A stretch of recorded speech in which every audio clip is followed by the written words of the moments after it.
Assalamualaikum warahmatullahi wabarakatuh. Saya Asalina Zela dengan nomor NIM 200211022. Saya akan menjelaskan mengenai materi tentang etika profesi. Apakah itu etika profesi? Etika profesi ialah sikap hidup tentang kesediaan untuk memberikan pelayanan yang profesional terhadap masyarakat dengan keahlian atau pengetahuan sebagai pelayanan dalam rangka melaksanakan tugasnya. Ada dua jenis bidang profesi. Yang pertama yaitu profesi khusus. Profesi khusus ialah para profesional yang melaksanakan profesi secara khusus untuk mendapatkan nafkah atau penghasilan tertentu sebagai tujuan utamanya. Kemudian yang kedua yaitu ada profesi luhur.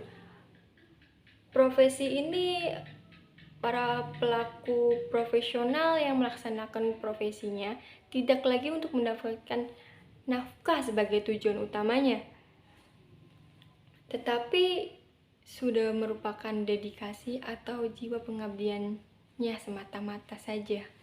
Ciri-ciri profesi. Yang pertama yaitu memiliki skill atau kemampuan pengetahuan yang tidak dimiliki oleh orang pada umumnya.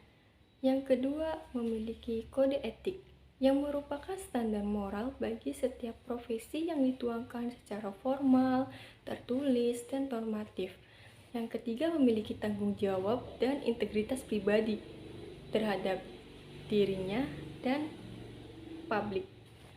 Kemudian yang keempat, memiliki jiwa pengabdian kepada publik atau masyarakat dengan penuh dedikasi profesi luhur yang disandangnya.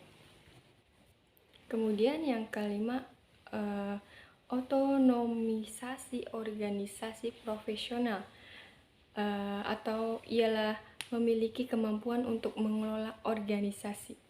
Kemudian yang terakhir, menjadi anggota salah satu organisasi profesi sebagai wadah untuk menjaga eksistensinya, mempertahankan kehormatan, dan menertibkan perilaku standar profesi. Adapun prinsip-prinsip etika profesi sebagai berikut.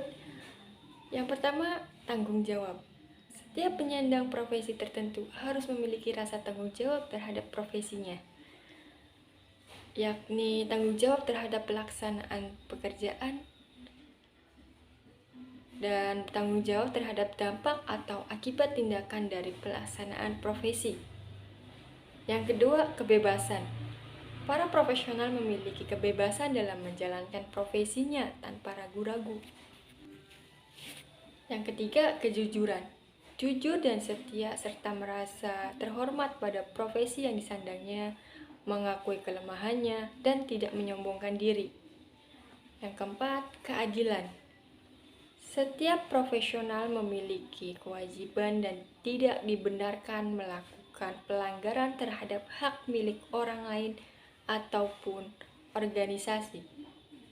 Dan yang terakhir, otonomi. Seorang profesional memiliki kebebasan secara otonom dalam menjalankan profesinya sesuai keahlian, pengetahuan, dan kemampuannya. Syarat etika profesi. Yang pertama, ilmu khusus, yaitu memiliki pengetahuan khusus di suatu bidang ilmu tertentu. Yang kedua, kegiatan intelektual, yakni yang melibatkan berbagai kegiatan intelektual. Yang ketiga, persiapan profesi, yaitu membutuhkan adanya suatu persiapan tertentu yang cukup mendalam, bukan sekedar latihan saja. Dan yang keempat, latihan berkesinambungan, yaitu membutuhkan latihan berkesinambungan di dalam melaksanakan pekerjaannya. Yang kelima, pelayanan, yaitu lebih mengutamakan kepentingan masyarakat di atas kepentingan pribadi. Yang keenam, organisasi profesional, yaitu adanya organisasi para profesional sesuai dengan bidang profesi. Dan yang terakhir, kode etik, yakni standar baku dalam melaksanakan pekerjaannya. Kode etik profesi adalah pedoman sikap tingkah laku dan perbuatan dalam melaksanakan tugas dan kehidupan sehari-hari. Fungsi kode etik profesi sebagai berikut, yakni sebagai pedoman, yaitu pelaksanaan profesi dalam mengetahui suatu hal yang boleh dan tidak boleh dilakukan. Yang kedua, sarana kontrol sosial. Etika profesi dapat memberikan suatu pengetahuan kepada masyarakat agar dapat memahami arti penting profesi. Yang terakhir, mencegah campur tangan.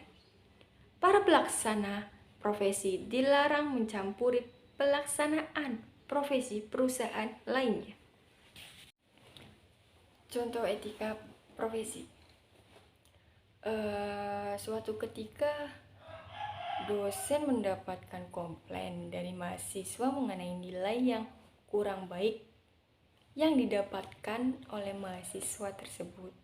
Kemudian, dosen menawarkan sebuah perjanjian kepada mahasiswa tersebut, yakni membayar sejumlah uang agar nilainya menjadi lebih baik. Namun dalam hal ini sangat disayangkan sekali. Seharusnya sebagai seorang dosen harus bersikap transparansi, menjunjung tinggi etika profesinya, menjunjung tinggi nilai kebenaran dan kejujurannya, serta melaksanakan tugas sesuai visi dan misi institutnya. Sekian penjelasan materi dari saya. Terima kasih. Wassalamualaikum warahmatullahi wabarakatuh.